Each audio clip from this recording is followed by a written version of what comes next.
Assalamualaikum warahmatullahi wabarakatuh. Nama saya Chandra Dwi Kurniawan, NIM 54, kelas genap. Ya, kali ini saya akan mengerjakan soal UTS Psikopatologi yang merupakan perilaku abnormal yang dianalisis dari film A Beautiful Mind. Nah, di sini saya persoalan pertama adalah ciri-ciri abnormal. Saya ambil punyanya Nevid ini, punyanya Nevid. Nah, apa sih perilaku abnormal? Nah, menurut Nevid, perilaku abnormal adalah pola perilaku yang menyimpang dari normal sosial. Penyimpangan ini ada beberapa hal. Yang pertama yaitu perilaku yang tidak biasa atau aneh. Nah, perilaku ini terjadi apabila seseorang melakukan hal atau tindakan yang tidak sesuai dengan situasi. Seperti contohnya dalam film A Beautiful Mind yang scene ini. Di awal film, John ini ya, yang namanya tokoh utama kita Jones. Nah, ini berkumpul dengan teman-temannya, memperlihatkan bahwa dia memiliki sudut pandang yang berbeda tuh, melihat dasi temannya yang bercorak, yang memiliki corak itu menjelaskan bahwa dasi tersebut dapat dijelaskan dengan rumus matematika. Dalam hal itu, orang lain pasti merasa aneh, kok pandangannya berbeda gitu. Selanjutnya itu yang paling nampak itu sering terlihat berbicara dengan orang lain padahal di situ tidak ada, seperti scene berikut ini. Nah, di situ kan dia merasa masih berperang dengan dirinya dan dilihat oleh orang lain gitu loh, kok ngomong sendiri begitu. Dia juga sering terlihat mondar-mandir, kadang bergumam sendiri, tidak tidak apa ya, memunculkan perilaku yang abnormal gitu loh. Selain itu ada juga yang scene ini. Nah, itu menjelaskan kok menjelaskan apa ya? Memperlihatkan bahwa dia tuh suka nyatet rumus tuh. Nah, rumus ini dicatat padahal di situ ada kertas. Kenapa nggak dicatat di kertas aja, malah di kaca, di segala tempat gitu. Itu kan perilaku yang tidak biasa atau aneh gitu loh. Di link di perpus itu sendiri juga banyak yang melihat dia bahwa kok aneh perilakunya. Nah, selanjutnya menurut di buku Nevid ini adalah deviasi sosial. Perilaku menyimpang merupakan perilaku yang dilakukan individu atau kelompok bertentangan dan menyimpang. Nah, seperti halnya sama remaja yang menganggap bahwa meminum minuman keras itu dianggap keren seperti itu. Nah, untuk itu kan mereka ada kelompoknya sendiri. Nah, masyarakat memandang itu abnormal, tapi mereka memandang itu normal-normal aja gitu berdasarkan kelompok. Tapi dalam film ini, Beautiful Mind, itu tidak ada sayangnya. Jadi nggak terikatan dalam kelompok gitu. Dia lebih ke individu atau personalitinya si John Nash tadi. Nah, selanjutnya adalah delusi. Delusi itu apa sih? Keyakinan yang dipegang secara kuat, namun tidak akurat, yang terus ada walaupun bukti menunjukkan hal tersebut tidak memiliki dasar dan realitas. Artinya seperti sama halnya memiliki suara, jadinya bisa merespon gitu lah. Nah, contoh dari scene-nya yang seperti ini, dia memiliki delusi bahwa dia itu agen apa tuh, agen yang ditugaskan untuk memecahkan kode rahasia Soviet gitu. Dia menganggap bahwa ada konspirasi gitu loh. Nah, seperti itu. Nah, delusinya ini semakin menjadi parah ya seiring waktu, dan dia mulai kehilangan kontak dengan kenyataan. Jadi di scene apa tuh, dia itu masih kekeh gitu loh, padahal dia disadarkan bahwa nggak ada yang namanya dia ditugaskan untuk memecahkan kode, itu sebenarnya nggak ada gitu. Dan ada lagi yang ini, dia menjelaskan apa tuh, ada majalah tuh dicari kode-kodenya di situ, sebenarnya itu kan nggak ada, dan itu perintah dari di delusinya itu tadi, kayak halusinasinya itu tadi. Yang keempat ini memiliki stres personal. Akan dianggap normal ketika orang itu memiliki stres, akan tetapi nah ini, stres akan tetapi itu berkepanjangan dan mengganggu aktivitas kesehariannya. Nah, ini mengalami yang delusi itu tadi, dia mengalami terus-terusan akan takut, seperti waktu dia mengirimkan surat itu, di delusinya itu mengirimkan surat dan dijemput oleh William atau si halusinasinya itu tadi. Nah, terus di scene itu kan ada kayak adegan tembak-tembakan tuh, dan sebenarnya itu nggak nyata, dan dia dari situ dia apa ya, terbawa gitu, akan was-was, paranoid, akan takut akan ada yang mengincar nyawanya dan keluarganya seperti itu. Saat itu juga di scene itu kan dia juga kesulitan untuk apa ya namanya ya, tidur karena dia was-was akan ada apa itu namanya, ada pembunuhan, dia akan diincar nyawanya. Dan juga di waktu dia menyelesaikan kode-kode itu, dia sampai nggak tidur loh, saking parahnya itu. Stres dan kecemasan ini berdampak negatif pada kehidupan pribadi dan profesinya. Memang iya, di scene itu kan dia udah sering meninggalkan kelas tuh karena dia nyatet kode-kode menentukan dari majalah-majalah yang itu hasil delusinya itu tadi. Kelima ya, perilaku maladaptif atau perilaku yang membuat seorang individu itu menjauh dari membuat seorang individu tidak beradaptasi dengan lingkungannya atau menjauh dari lingkungannya. Hal ini dilihat dari scene mana ya, seringkali Nas berkata kayak temannya berkata, kenapa kok nggak suka gini gini gini, dia menjawab dia nggak suka keramaian dan dia menganggap tidak ada orang yang mencintainya, padahal ada, yaitu istrinya sendiri. Itu juga sering berhenti bekerja dan mengabaikan tanggung jawabnya, seperti scene ini tadi. Dia jarang ngajar di kelasnya karena dia fokus memecahkan kode-kode tersebut yang hasil delusinya itu tadi. Pelaku maladaptifnya ini menyebabkan Nas atau John Nash itu dirawat di rumah sakit jiwa karena dianggapnya ini udah parah banget gitu. Jadinya dia dilarikan ke rumah sakit jiwa gitu. Perilaku berbahaya ini bisa menyakiti diri sendiri dan juga bisa menyakiti orang lain gitu. Nah, contohnya yang menyakiti diri sendiri dalam scene ini, nah ini dia kan menyakiti tangannya gitu, tangannya itu karena dia menganggap kalau di tangannya itu ada chip yang ditanamkan di agen rahasia hayalannya itu, ya kayak William siapa gitu namanya, lupa, maaf saya lupa ya. Nah itu tadi dia menganggap di situ ada chipnya, dia kopek-kopek gitu, nah kayak gitu sampai berdarah. Itu padahal di situ di ruangan yang tertutup atau bisa dibilang tidak ada senjata apapun, tidak ada pisau aja. Coba kita bayangin kalau dia di rumahnya atau di mana gitu, dia pasti menemui benda tajam, akan lebih menyakiti tangannya sendiri gitu untuk mengeluarkan chip yang sebenarnya tidak ada itu tadi. Dan juga bisa menyakiti orang lain, seperti waktu dia udah nggak minum obat lagi, obat penenang, udah di rehab itu tadi, terapi. Nah dia udah nggak minum obat penenang, nah di situ dia kambuh lagi tuh. Dia menganggap kalau agen rahasia gitu ya, kayak gitu. Nah waktu itu dia menawarkan diri ke Alicia, yaitu istrinya, untuk merawat anaknya. Nah waktu bukan merawat sih, kayak apa ya, memandikan anaknya. Nah waktu itu saat dia memandikan anaknya, nah, timbullah di situ dia menganggap bahwa ada William atau yang agen hayalannya itu tadi yang menjaga anaknya saat mandi. Nah dia tidak sadar menyalakan air itu, dinyalain nggak dimatiin gitu, jadi bisa saja anaknya tenggelam kalau nggak diselamatin sama si Alice itu tadi, istrinya. Nah waktu itu Alice merasa kayak dia itu kambuh skizofrenianya itu tadi kan, akhirnya dia menelpon psikiaternya itu tadi. Nah disinilah timbul di scene ini, timbul perdebatan antara dia dan William atau di hasil hayalannya, halusinasinya dan atau delusinya itu tadi. Dia menganggap bahwa William ini ingin menembak si Alicia gitu. Nah si John ini menyelamatkan, dan tanpa disadari dia mendorong Alicia gitu. Nah disitulah timbul dia dapat menyakiti orang lain karena suatu delusinya itu tadi atau halusinasinya itu tadi.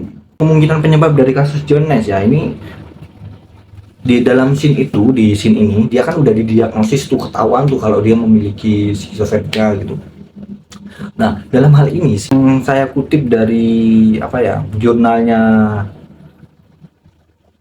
Sarip 2019, Dinamika Psikologi Penderita Skizofrenia Paranoid yang sering mengalami represi psikonis, Jurnal Psikologi volume 2 nomor 2. Nah dalam ini menurut Bleller dalam Nevid 2012 meyakini bahwa skizofrenia dapat dikenali berdasarkan 4 ciri primer atau 4A. Yang pertama adalah asosiasi, yaitu hubungan antara perilaku menjadi terganggu dan bisa disebut dengan gangguan pikiran dan asosiasi longgar. Gangguan pikiran dan asosiasi longgar ini seperti scene ini. Nas itu mengalami delusi halusinasi di mana ia melihat dan mendengar hal-hal yang tidak nyata. Yaitu jadi delusinya itu tadi kan yang namanya Charles dan juga William siapa itu lupa, dan juga ponakannya kan, ada 3 orang itu yang menjadi delusinya itu tadi atau halusinasinya itu tadi. Terkadang tidak masuk akal, dia diajak ngobrol itu tuh terkadang lompat ke topik ini ke topik lain gitu, karena kalau bahasanya tuh nggak nyambung gitu loh. Jadinya itu yang disebut dengan asosiasi yang terganggu atau gangguan pikiran dan asosiasi longgar. Yang selanjutnya adalah afek datar atau tidak sesuai, yaitu respon emosional menjadi datar atau tidak sesuai. Individu dapat menunjukkan hilangnya respon terhadap suatu peristiwa atau merespon peristiwa secara tidak tepat. Itu seperti yang disampaikan tadi yang nomor 1, yaitu ketidaksesuaian perilaku tidak biasa atau aneh. Nah, kayak gitu. Nah, dalam hal ini seperti contoh yang satu tadi, respon emosionalnya itu tidak sesuai dengan situasinya. Seperti John ini mendapatkan penghargaan bergengsi yaitu suatu Nobel. Ia tidak menunjukkan rasa bahagia atau bangga sama sekali. Dia cenderung lebih kayak biasa aja gitu loh. Sama halnya seperti dia masih mengidap skizofrenia masih parah-parahnya tuh kambuh. Nah, dia tuh kan sebelum dia menggendong anaknya itu menangis kenceng, tapi dia kayak diem aja, kayak ngelamun, nggak ada respon seperti itu. Malah Alice yang menenangkan anaknya. Selanjutnya adalah ambivalensi. Nah, ambivalensi ini yaitu individu memiliki perasaan terhadap orang lain seperti benci sekaligus cinta terhadap pasangannya. Nah, dalam scene ini, nah si John ini nih sebenarnya sayang dengan istrinya, tapi istrinya kan tahu kalau dia memiliki penyakit skizofrenia. Akhirnya dia mencari tuh apa aja yang dikerjain selama John sibuk apa saja. Ternyata ya itu tadi, dia memecahkan kode dari majalah-majalah. Dan pada akhirnya waktu dia ngobrol dengan John, dia bilang kalau sebenarnya itu semua nggak nyata, semua itu hanya ada di pikirannya aja, halusinasinya aja. Tapi John tetap ngeyel dan menganggap kalau istrinya itu udah nggak mempercayai dia lagi gitu loh. Kayak udah, di sisi lain dia cinta, tapi istrinya itu tuh nggak suka istrinya karena mengira telah mengkhianati dia gitu loh, dengan tidak percaya dengan apa hal yang telah dikerjakan selama ini begitu. Autisme. Nah, autisme di 4A ini yaitu perilaku diri menarik diri ke dunia fantasi yang tidak terikat oleh prinsip logika gitu loh. Nah, dalam kasus ini Nash itu menghabiskan banyak waktu untuk membangun dunia fantasi di kepalanya, di mana dia dikelilingi oleh teman-teman khayalannya, terlibat dalam kegiatan intelijen rahasia. Ia sering terlihat melamun dan tidak memperhatikan orang sekitarnya gitu loh. Nah, itu sebenarnya kayak apa ya, dia tuh mengira itu dia agen rahasia di sini ini. Nah, hal itu yang dimaksud autisme dalam Nevi 2012. Etiologi adalah asal muasal atau sebab musabab suatu penyakit itu terjadi. Dalam kasus ini John Nash memiliki gangguan skizo atau skizofrenia, dan saya mengambil perspektif dari biopsikososial dari hal ini. Karena biopsikososial itu tuh salah satu perspektif yang menurut saya kompleks dari biologi, sosialnya, dan juga psikologinya. Nah, setelah itu, kenapa saya mengambil itu? Dalam kasus ini, perspektif biopsikososial karena yang pertama adalah dapat dijelaskan dari faktor biologis. Nah, karena pada banyak artikel jurnal itu menyebut jurnal ataupun buku itu menyebut bahwa skizofrenia itu tuh adalah penyakit turunan. Nah, penyakit keturunan ini kan masuk dalam faktor biologis yaitu genetik. Nah, tapi dalam film ini tidak diceritakan tuh apa aja, apakah orang tua John memiliki skizo juga, tapi tidak terdapat dalam film ini. Dan selanjutnya adalah kelainan otak atau fungsi otak lah ini. Seperti ketidakseimbangan neurotransmitter, skizofrenia diyakini terkait dengan keseimbangan neurotransmitter di otak seperti dopamin dan serotonin. Hal ini untuk menyesuaikan itu, maka dilakukanlah seperti terapi yang ada di film tersebut untuk menyeimbangkan hal itu. Nah, selanjutnya adalah faktor psikologis tuh. Nah, faktor psikologis ini seperti stres. John mengalami stres di waktu waktu dia ingin menyampaikan itu di dosennya itu. Nah, dia kan tidak dapat menerima pekerjaan si John itu tadi karena selalu beresiko gitu dan tidak ada jalan keluarnya. Nah akhirnya John tuh tertekan terus mencari dan mencari, akhirnya dibuatlah itu dikumpulkan scene ini. Nah dikumpulkan ke dosennya pun akhirnya menyetujui itu. Nah karena selanjutnya adalah ketika dia melakukan suatu kesalahan, dia akan selalu kepikiran kenapa kok ada kegagalan, dia selalu gagal, tidak merasa berhasil, seperti itu. Trauma ini seperti kekalahan itu tadi ya, dia itu tuh takut akan selalu kalah, dia itu selalu ingin selalu benar dan menjadi yang paling benar gitu loh. Trauma. Nah, dan yang faktor psikologis ini menyangkut suatu kepribadian. Nah, kepribadian dari John ini dia kan suka menyendiri, menjauhkan dari lingkungannya. Bahkan tidak ada temannya, dia tidak kumpul dengan teman-temannya gitu loh, walaupun di tempat keramaian. Nah, selanjutnya adalah faktor sosial. Nah, faktor sosial ini seperti dukungan sosial yang lemah. John sendiri kan sebenarnya memiliki skizofrenia ya, tapi banyak orang yang tidak tahu karena dia menarik dirinya dari lingkungan tersebut. Nah, itu yang membuat dia kurangnya dukungan sosial dari faktor sosial ini tadi. Nah, sehingga dia merasa seperti sendirian, apapun sendirian. Jadi halusinasinya atau delusinya itu terjadi karena dia membutuhkan orang untuk bercerita dan menerima pendapatnya gitu. Jadi muncullah karakter seperti Charles dan juga William dan ponakannya Charles itu tadi.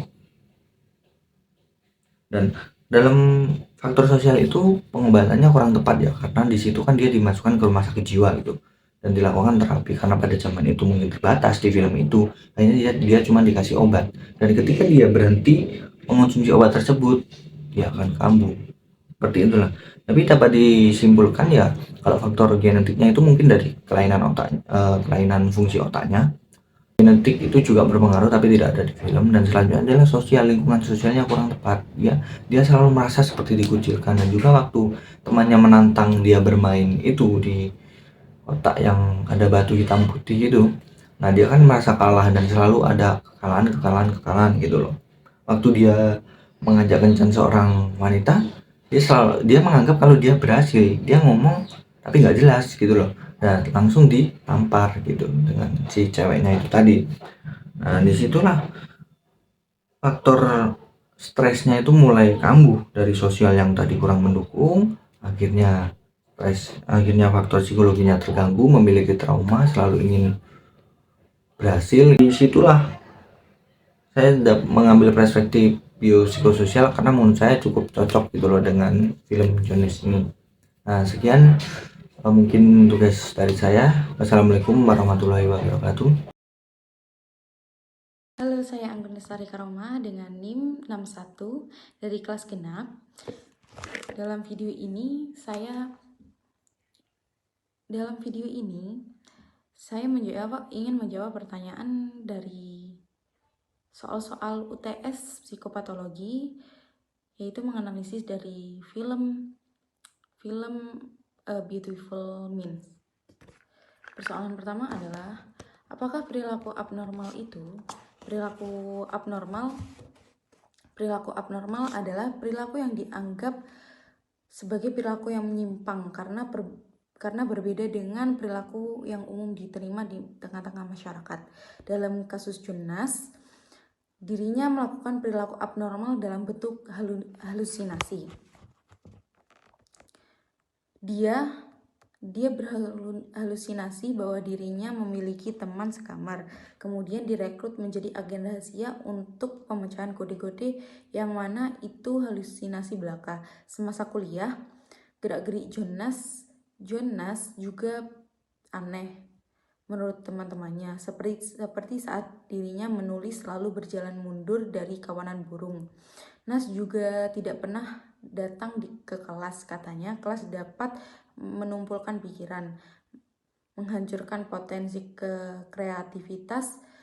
Ketika Nas bertemu wanita di bar, pertemuannya terasa canggung. Sang wanita menanyakan kemungkinan Nas akan membelikannya minuman untuk mencairkan suasananya. Tapi Nas justru berkata kalau dia ingin langsung saja melakukan aktivitas seks.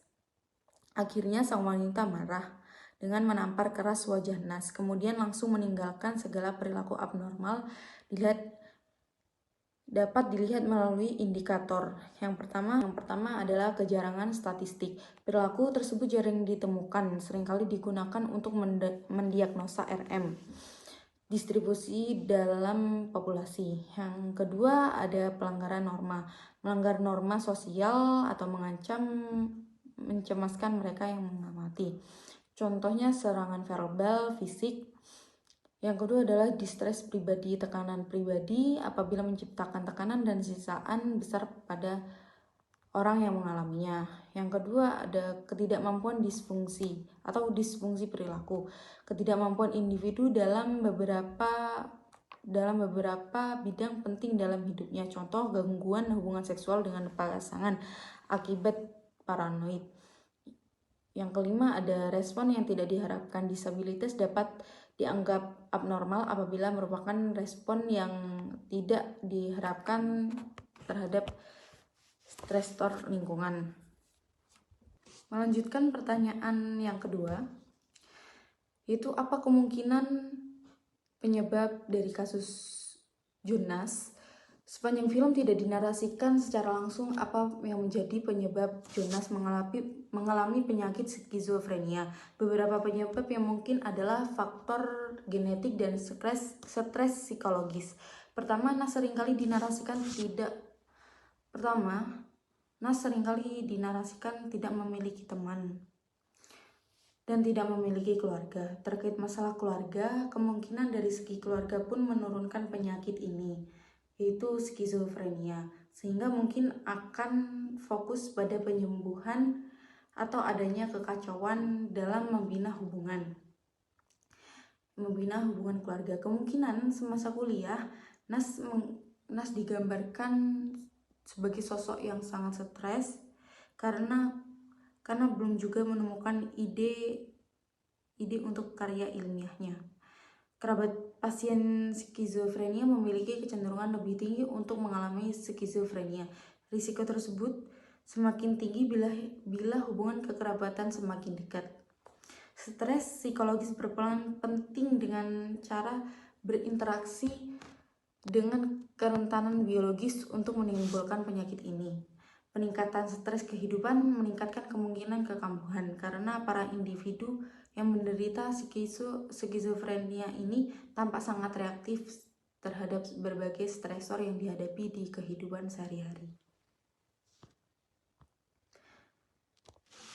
Melanjutkan pertanyaan yang ketiga, apa etiologi itu? Etiologi adalah asal-usul dari penyakit itu.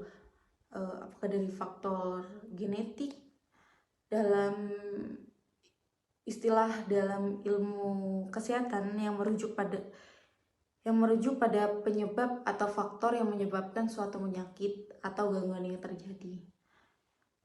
Nah, kemungkinan dari etiologi yang dialami oleh Jonas ini adalah stres yang mendalam. Dinarasikan semasa kuliah bahwa Nas sangat stres di perkuliahan, seperti tidak pernah masuk kelas, menyendiri, frustasi, tidak mendapatkan ide yang orisinil. Dalam kasus Jonas, tekanan akademik yang tinggi mungkin telah memicu skizofrenia. Stres seperti tingkat ekspresi emosi yang tinggi dapat meningkatkan simptom-simptom skizofrenia dan memicu kekambuhan berhubungan dengan efek stres terhadap aksis hipotalamik pituitari adrenalial atau disebut dengan HPA.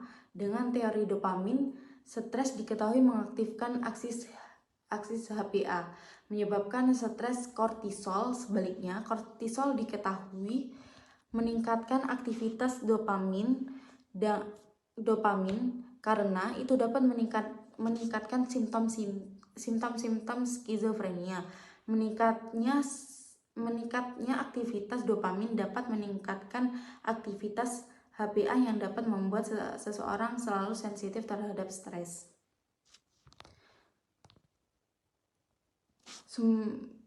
Sumber dari referensi ini yaitu dari bukunya Bahan Ajar Psikologi Abnormal dari Bali Universitas Udayana oleh Budi Setiani dan kawan-kawan. Assalamualaikum warahmatullahi wabarakatuh. Perkenalkan, nama saya Rangga Cinta Tewijaya dengan NIM 2210811069 dari kelas genap kelompok 4. Jadi di sini saya akan menjawab ujian secara lisan dari mata kuliah psikopatologi. Yang pertama, indikator atau ciri-ciri perilaku abnormal pada kasus Jonas dalam film A Beautiful Mind. Ciri-ciri perilaku abnormal dari kasus Jonas berdasarkan sumber buku yang saya baca, yaitu buku Nevitt, adalah yang pertama itu perilaku yang tidak biasa atau unusualness. Nah, di film A Beautiful Mind itu tokoh utamanya yaitu Jonas itu sering melihat atau mendengar sesuatu yang orang lain tuh nggak lihat. Contohnya ngelihat Charles Herman, Mercy, sama William Parcher. Terus yang kedua itu persepsi atau interpretasi yang keliru terhadap realitas. Nah, di sini nih Jonas ini mengira bahwa dirinya itu direkrut oleh militer buat jadi mata-mata. Terus melakukan tugas yaitu memecahkan kode dari majalah-majalah yang sebenarnya di majalah-majalah itu nggak ada kode-kode tersembunyi. Tuh. Yang ketiga, mengalami distress personal yang signifikan. Nah, tadi kan Jonas beranggapan bahwa dirinya itu mata-mata. Jadi dia tuh cemas berlebihan sampai yang takut gitu kalau dia sama istrinya tuh nanti diincar sama orang-orang jahat. Yang keempat itu perilaku maladaptif atau self-defeating. Nah, Jonas di sini tuh membatasi dirinya sendiri sama lingkungan kampusnya. Padahal tuh teman-temannya kan mau temenan sama dia, tapi dia tuh kayak menganggap bahwa semua teman-temannya itu menganggap Jonas adalah saingannya. Makanya dia tuh kayak membatasi diri, nggak mau temenan sama siapa-siapa karena semuanya itu nggak ada yang suka sama dia, maunya saingan aja gitu. Terus yang kelima, perilaku berbahaya. Nah, di film A Beautiful Mind tuh ada scene dimana Jonas ada di rumah sakit jiwa. Nah, dia tuh ngelukai tangannya sendiri buat nyari chip yang katanya ditanamkan di sini pas dia jadi mata-mata. Soal yang kedua, sebutkan kemungkinan penyebab dari kasus Jonas dalam film A Beautiful Mind. Di sini saya menemukan ada beberapa penyebab. Yang pertama itu ada penyebab internal. Penyebab internal perilaku abnormal menurut Altmans dan Emery 2013 adalah gangguan yang merugikan yang muncul dari dalam diri individu tersebut. Nah, pada kasus Jonas ini, penyebab internalnya adalah Jonas ini nggak mau gagal dan butuh pengakuan, sehingga dia itu terlalu berusaha buat mengembangkan teori. Nah, ketika hal itu kurang, Jonas ini merasa stres dan muncul halusinasi-halusinasi buat menenangkan pikirannya. Contohnya tuh pas di scene-nya di asrama, dia ngobrol sama Charles buat menenangkan pikirannya gitu. Terus yang kedua itu ada penyebab predisposisi. Penyebab yang mempersiapkan atau predisposing cause menurut Hermoko dan MM 2021 adalah kondisi-kondisi yang terjadi sebelumnya dan membuat kemungkinan terjadinya masalah tertentu di masa depan. Nah, pada film A Beautiful Mind ini kemungkinannya itu karena Jonas ini kan dari awal hidup sendirian. Dia tuh kayak nggak punya keluarga, nggak punya teman dekat, nggak punya teman, pokoknya sendirian gitu. Nah, jadi dia tuh kayak berhayal atau berhalusinasi agar dia tuh nyaman, dia punya seseorang untuk berbicara gitu. Terus penyebab yang ketiga ada penyebab precipitating. Nah, penyebab pencetus atau precipitating menurut Hermoko dan MM 2021 adalah hal-hal yang membuat seseorang merasa tidak nyaman dan bisa menyebabkan masalah. Nah, di film ini kayak yang tadi, dia tuh karena sendirian, gak punya keluarga, gak punya teman, jadi dia tuh merasa gak nyaman sampai-sampai dia berpikiran bahwa gak ada yang menyukainya. Lalu soal yang ketiga, apakah etiologi itu? Jelaskan kemungkinan etiologi dari gangguan yang dialami Jonas dalam film A Beautiful Mind. Jadi etiologi adalah bagaimana sebuah sebab dapat menyebabkan seseorang mengalami gangguan berdasarkan perspektif teori. Menurut saya, perspektif yang paling sesuai untuk menjelaskan terbentuknya gangguan pada film A Beautiful Mind ini adalah perspektif psikodinamik. Jadi di buku Nevitt 2018 dijelaskan bahwa struktur kepribadian menurut hipotesis struktural Freud, kepribadian manusia ini dibagi menjadi 3 entitas mental atau struktur psikis, id, ego, dan superego. It ini bagian bawah sadar yang mengendalikan dorongan naluri seperti lapar, haus, dan seks tanpa mempertimbangkan aturan sosial. Terus ego itu berkembang untuk mengatasi frustasi dan mengatur perilaku sesuai dengan norma sosial, bertindak sesuai prinsip realitas. Terus superego itu berkembang dari nilai-nilai dan standar moral internal, berfungsi sebagai penjaga moral dan memonitor perilaku ego. Jadi it ini tuh kayak nalurinya, ego itu yang menjalankan, superego itu yang mengontrol. Pada konteks psikodinamik, perilaku abnormal Jonas ini bisa dijelaskan melalui interaksi antara it, ego, dan superego. It ini kan merupakan bagian tak sadar dari kepribadian yang isinya itu insting dasar, keinginan nggak sadar, dan dorongan biologis. Nah, dalam konteks Jonas, it-nya ini tercermin di dorongan nalurinya yang terobsesi sama matematika tanpa mempedulikan orang-orang di sekitar atau melakukan interaksi sosial. Ini tuh ada scene dimana si John ini berusaha memecahkan kode-kode di majalah sampai dia tuh lupa kalau dia ada waktu buat ngajar. Terus ego ini kan bagian kepribadian yang bertanggung jawab buat menengahi antara keinginan it sama realitas eksternal dan norma-norma sosial. Nah, di kasusnya Jonas ini, ego ini mungkin mengalami disfungsi sehingga tidak mampu menyeimbangkan keinginan-keinginan tidak sadar dengan realitas eksternal dengan cara yang sehat. Hal ini mengakibatkan distorsi persepsi dan pemikiran yang tidak realistis. Jadi karena si John ini nggak melakukan interaksi sosial, halusinasi tentang orang-orang yang nggak nyata itu jadi sering muncul. Terus superego ini kan bagian kepribadian yang mengontrol perilaku sehingga sesuai dengan norma-norma yang ada. Dalam kasus Jonas, peran superego ini mungkin terganggu sehingga menghasilkan ketidakmampuan untuk membedakan antara fantasi dan realitas serta kebingungan moral yang menyertai pengalaman skizofrenianya. Jadi kesimpulannya, penyebab Jonas mengalami gangguan adalah karena ego dan superegonya ini mengalami disfungsi, sehingga it yang merupakan bagian dari kepribadian yang berisi insting-insting dasar ini tidak dapat dikendalikan. Baik, kurang lebihnya mohon maaf. Terima kasih. Wassalamualaikum warahmatullahi wabarakatuh.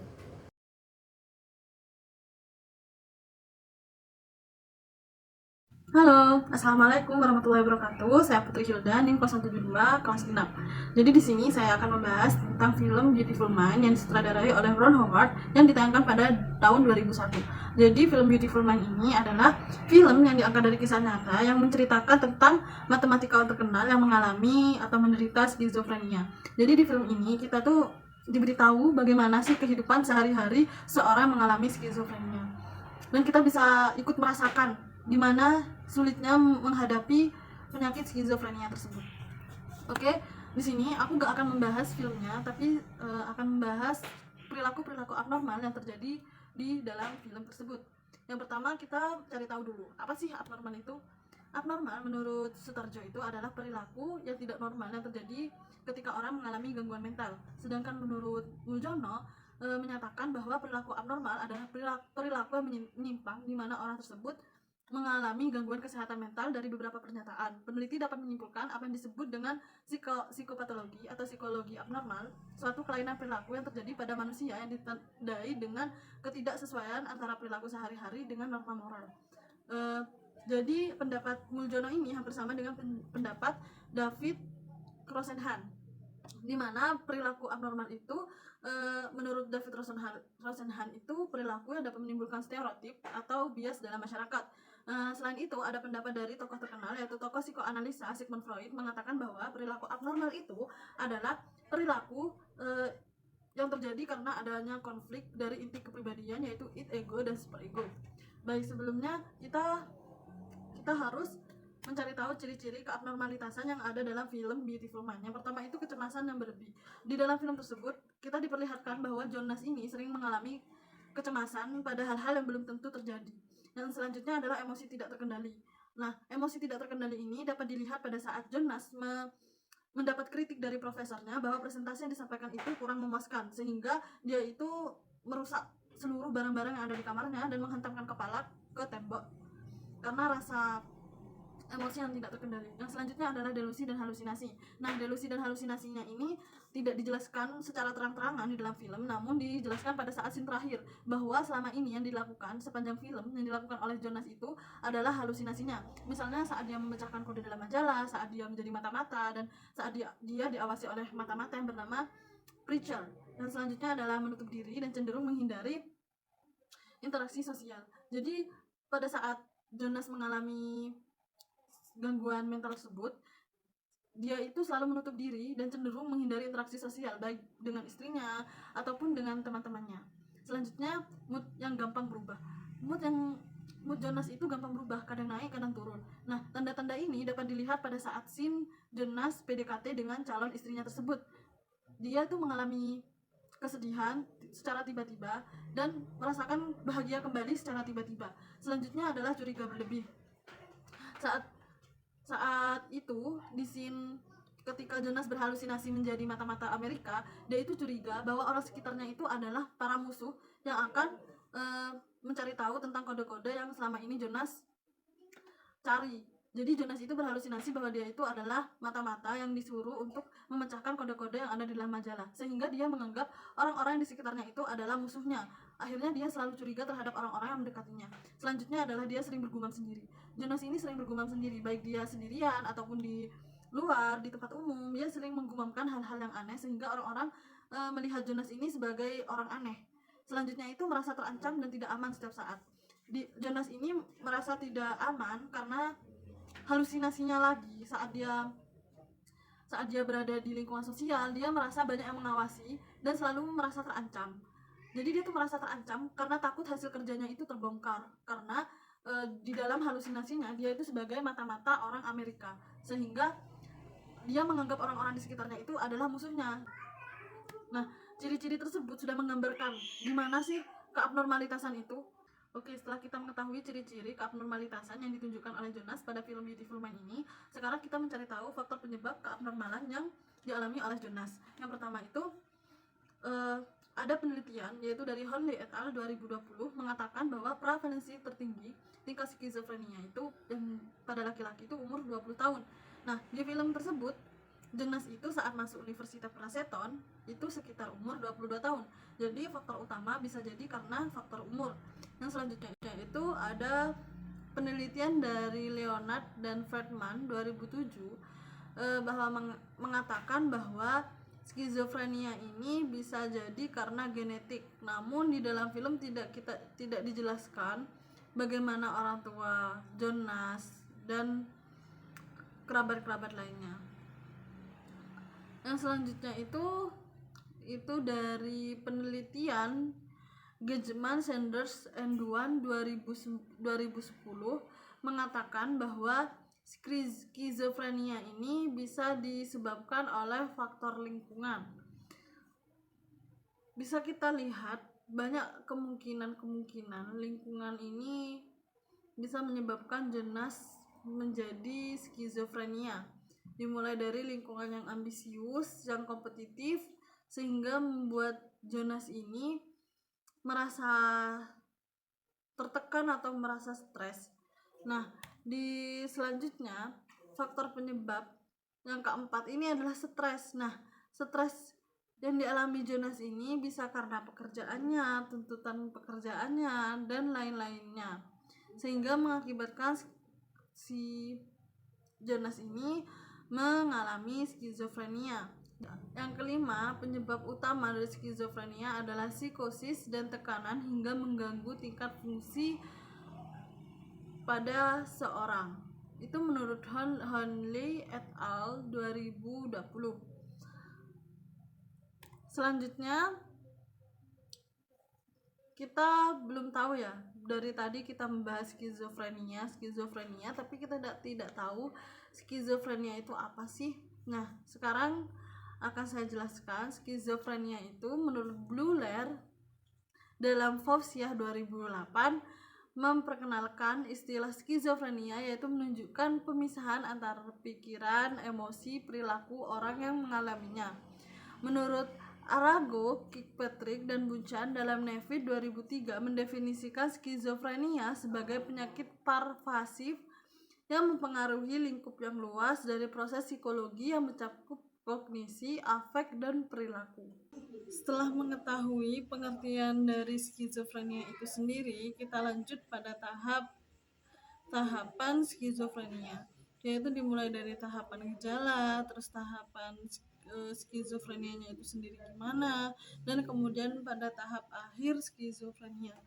Jadi tahap awal skizofrenia itu adalah tahap dimana yang tidak memunculkan gejala khususnya. Jadi ini hanya gejala-gejala awal seperti contohnya itu mengisolasi diri, terus jarang menghabiskan waktu dengan keluarga, atau menunjukkan penurunan motivasi.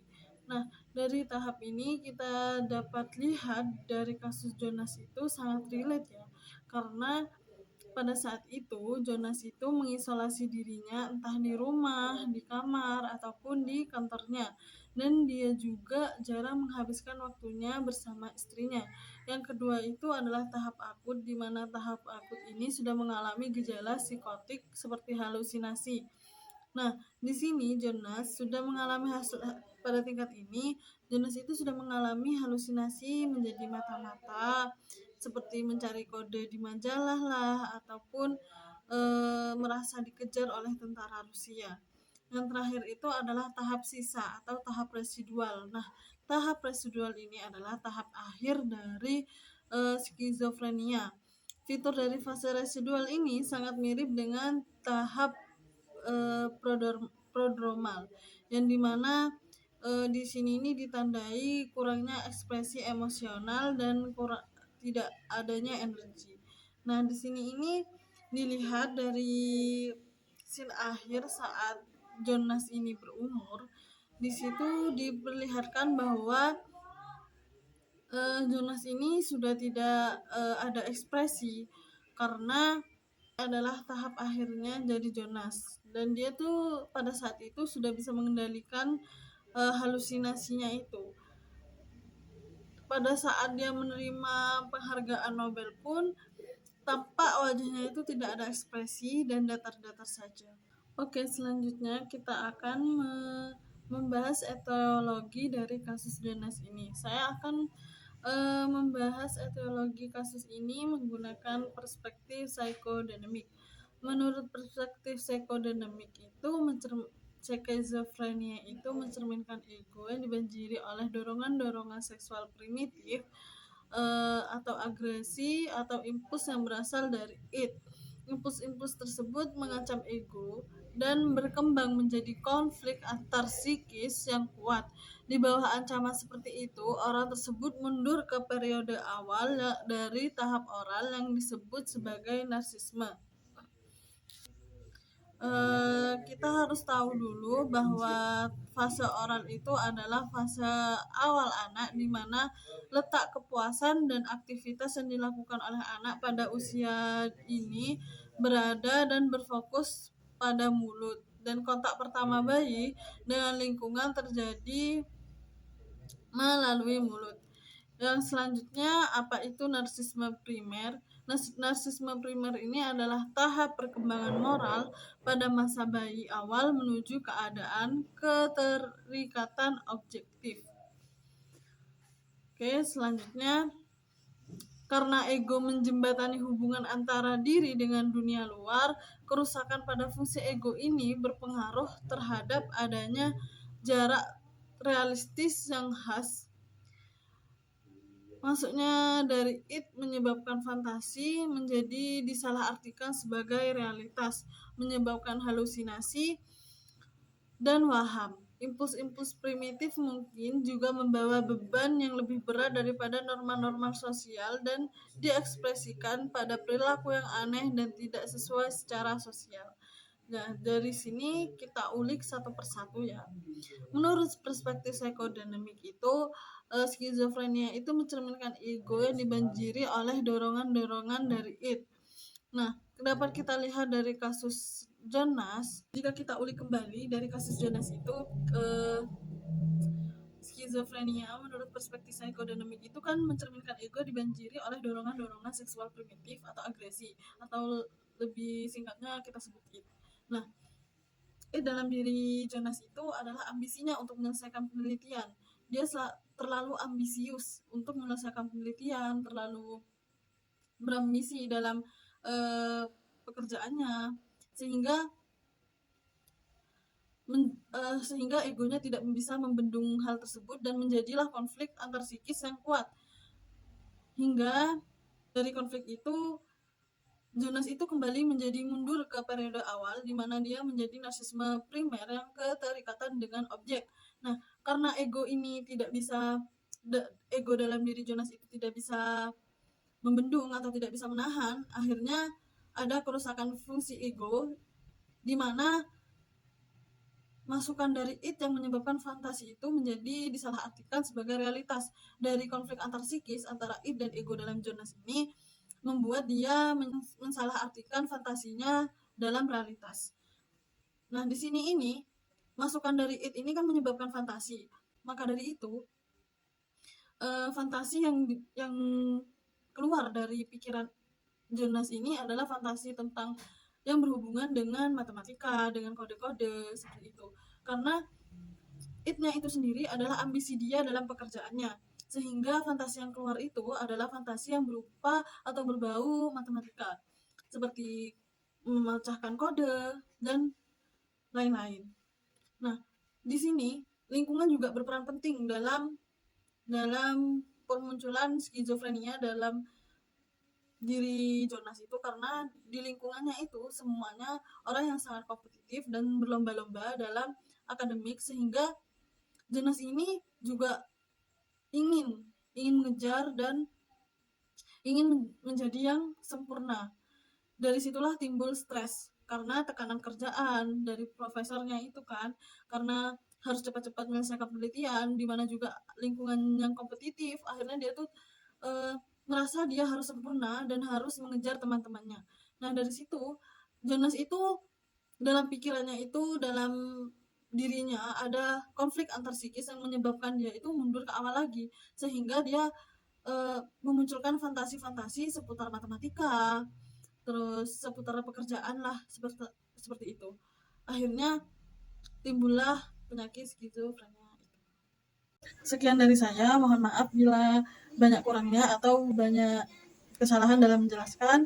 Terima kasih. Wassalamualaikum warahmatullahi wabarakatuh. See you next time.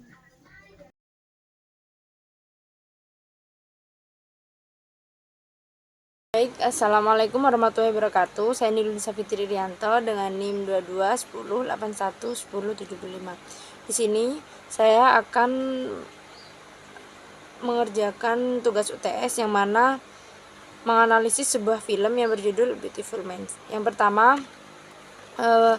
bagaimana sih ciri-ciri perilaku abnormal itu? Di sini saya ngambil buku Nevitt. Di sini Nevitt berpendapat perilaku abnormal adalah pola perilaku yang menyimpang dari norma sosial yang diterima. Pada scene pertama, di situ ditayangkan pada saat John berkumpul dengan teman-temannya, ia beranggapan bahwa gelas air minum yang ia pegang dan dasi temannya yang dia lihat, di situ ia dapat beranggapan bahwa dasi dan gelas yang John lihat itu tadi, John itu beranggapan bahwa dasi dan gelasnya itu dapat diukur dengan rumus matematika. Nah, dalam hal itu teman-teman John pada saat itu merasa berpendapat yang tidak sama dengan John. Di situ teman-temannya merasa kok pendapat John aneh sih gitu. Lalu yang kedua, John menghitung burung merpati dan dia mencatat gerak-geri setiap burung itu dengan berjalan mundur. Teman-teman John semakin beranggapan bahwa John berperilaku semakin aneh. Lalu yang ketiga, John sering berbicara sendiri. John beranggapan bahwa John memiliki teman atau sahabat Di situ John merasa memiliki tiga teman. Yang pertama ada Charles dan juga William dan juga anak kecil itu, yang satunya siapa saya lupa, Bu. Nah, di situ John beranggapan bahwa mereka itu nyata di dalam dirinya, sedangkan orang lain yang tidak bisa melihat apa yang dibayangkan oleh John beranggapan bahwa John ini berperilaku aneh. Dan di situ John sering ngobrol, dia sedang berbincang dengan temannya Charles itu tadi. John juga sering terlihat tiba-tiba dia tertawa sendiri, seperti kayak menggerak-gerakkan yang terlihat dalam film tersebut. John seperti menggerak-gerak. Dari situ John sudah menunjukkan perilaku abnormal. Nah, yang setelah itu John sering menuliskan rumus matematika pada jendela kamarnya. Padahal di situ banyak sekali tempat-tempat atau buku bahkan yang bisa John gunakan untuk menulis rumus-rumus itu tadi. Namun John memilih menulis rumus-rumus matematika itu tadi di jendela kamarnya. Selain di kamarnya, John juga sering menunjukkan perilaku aneh seperti di tempat-tempat umum, contohnya perpus atau perkuliahan, seperti itu. Lalu yang kedua, dalam buku lanjut pada penjelasan yang nomor 3. Nah, di situ ada delusi. Delusi adalah suatu keyakinan yang dipegang secara kuat namun tidak akurat dan terus ada walaupun bukti menunjukkan hal tersebut tidak memiliki dasar dalam realitas. Di sini, di dalam delusi Jones ini, Jones beranggapan bahwa dia adalah seorang agen rahasia. Dia selalu mengumpulkan potongan koran pada ruang kerjanya. Jadi dia merasa bahwa dirinya adalah agen rahasia yang ditugaskan untuk sebagai penyelidik gitu. Dan John ini semakin mengalami delusi yang semakin parah. Dia beranggapan bahwa dia sudah disadarkan oleh istrinya, namun dia tidak percaya. Dia tetap bersikukuh beranggapan bahwa John adalah seorang agen rahasia. Seperti itu. Maka dari itu dari situ John suka menumpuk atau memotong koran, sepotong koran dijadikan satu dan ditumpuk di ruang kerja John. Dan di situ adalah ketika John suatu halusinasinya John, yang mana John itu merasa bahwa dirinya adalah seorang penyelidik atau bisa disebut dengan kayak agen rahasia gitu. Jadi ketika John melihat koran, John ini tidak memiliki dukungan sosial yang pas dan juga dia mengalami ketidakseimbangan pada otaknya. Jadi disitulah terjadi stres atau yang mengakibatkan si Jones ini mengalami skizofrenia menurut istri dan anaknya. Dari sini kan dapat dilihat bahwa perilaku John dapat membahayakan orang lain dan orang-orang yang ada di sekitarnya. Nah, lalu setelah semua terjadi, ketika John dirawat di rumah sakit, di situ dokter menjelaskan bahwa John ternyata mengidap sakit skizofrenia. Nah, di sini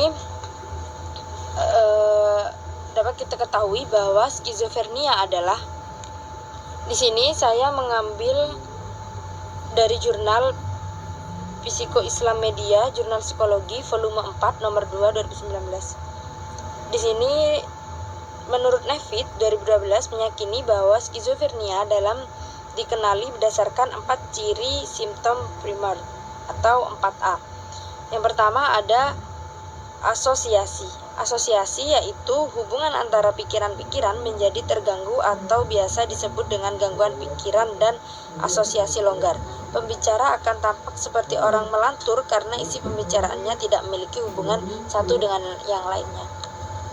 Lalu selanjutnya adalah etiologi. Etiologi adalah merujuk pada penyebab atau faktor-faktor yang menyebabkan terjadinya suatu gangguan atau kondisi medis. Dalam kasus gangguan yang dialami oleh Jonas ini dalam film Beautiful Minds, yaitu Jonas ini mengalami sakit skizofrenia.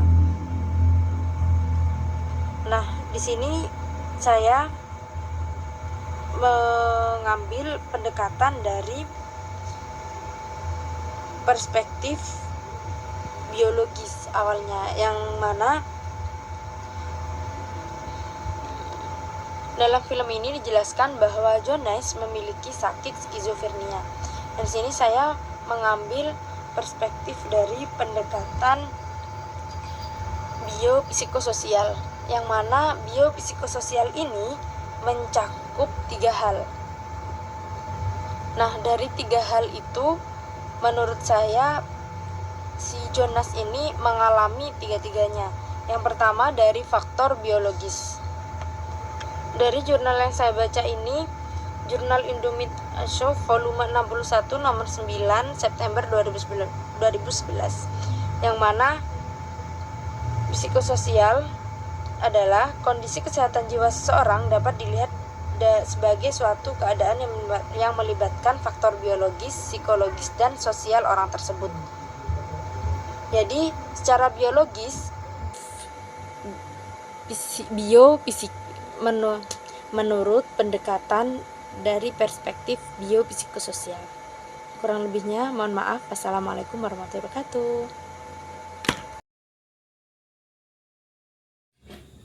Assalamualaikum warahmatullahi wabarakatuh. Perkenalkan, nama saya Lusna Indra dari Fakultas Psikologi dengan NIM 105 dari kelas genap. Di sini saya akan menjelaskan terkait tugas UTS dari Sains Film yang berjudul A Beautiful Mind.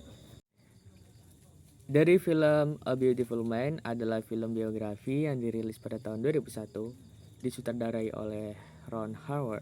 Berdasarkan buku biografi dengan judul yang sama, karya Sylviana Nasar, film ini menceritakan kisah nyata seorang matematikawan jenius bernama John Nash.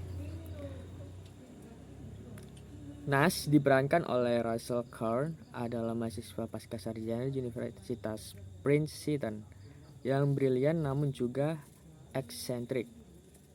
Ia memiliki kemampuan matematika yang luar biasa dan berambisi untuk menciptakan teori revolusioner. Di Princeton, Nash berteman dengan rekan-rekan mahasiswa seperti Charles Herman yang kemudian ternyata hanya ada dalam imajinasinya dan tidak nyata, serta dosen yang ahli matematika yang terkemuka seperti Martin Hansen.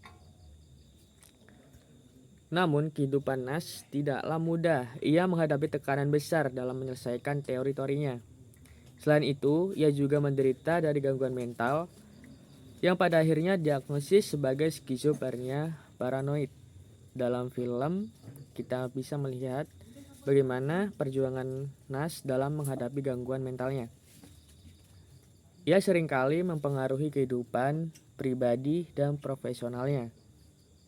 Cerita ini juga menyoroti hubungan cinta Nash dengan Alicia Leigh, diperankan oleh Jennifer Connelly, seorang mahasiswa yang kemudian menjadi istrinya.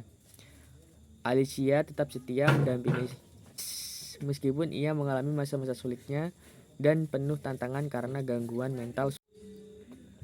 Di sini dijelaskan dalam Jurnal Bahasa Sastra dan Seni Budaya volume 7 nomor 3 Juli tahun 2023. Perilaku abnormal sendiri adalah perilaku yang tidak wajar dan berbahaya untuk di lingkungan sekitar. Di sini dijelaskan dari Nevitt 2004 menyatakan bahwa perilaku abnormal adalah kondisi emosional seperti kecemasan dan depresi. Dikatakan abnormal ketika kondisi emosional tersebut tidak sesuai dengan situasi yang dihadapi. Dalam kasus Jonas sendiri dari film A Beautiful Mind, terdapat beberapa indikator perilaku abnormal yang dapat diamati. Yang pertama seperti halusinasi dan delusi.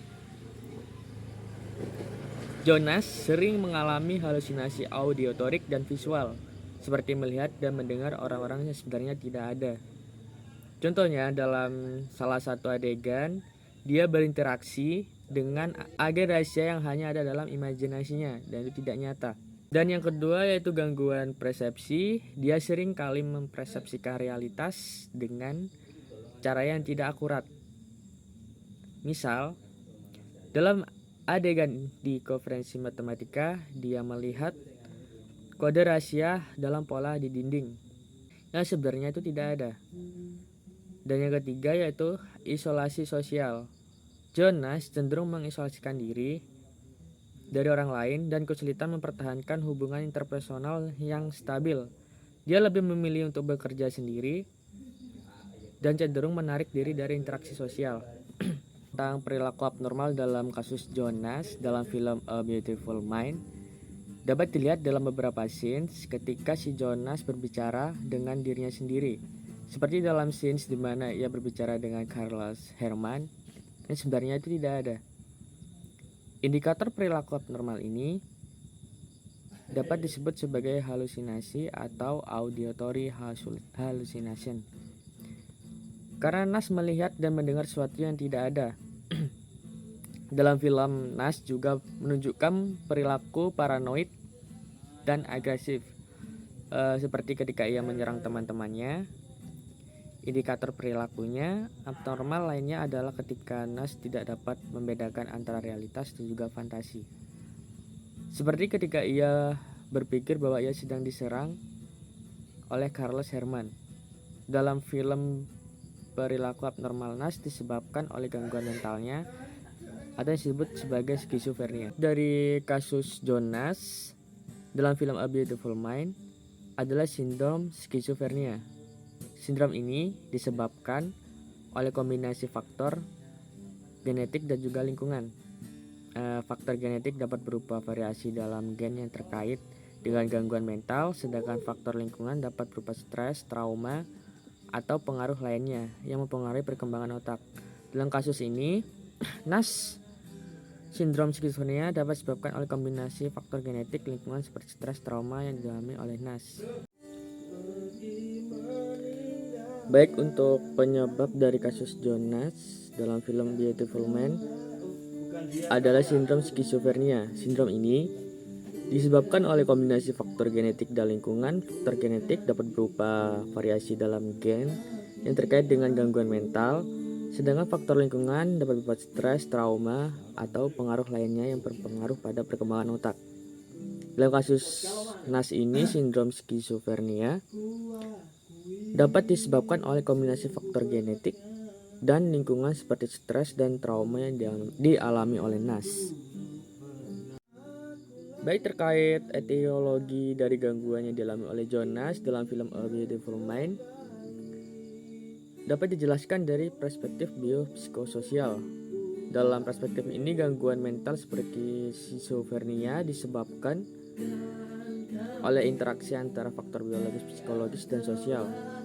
Faktor biologis dapat berupa variasi dalam gen yang terkait dengan gangguan mental, sedangkan faktor psikologis dapat berupa stres, trauma, atau pengaruh lainnya yang berpengaruh pada perkembangan otak.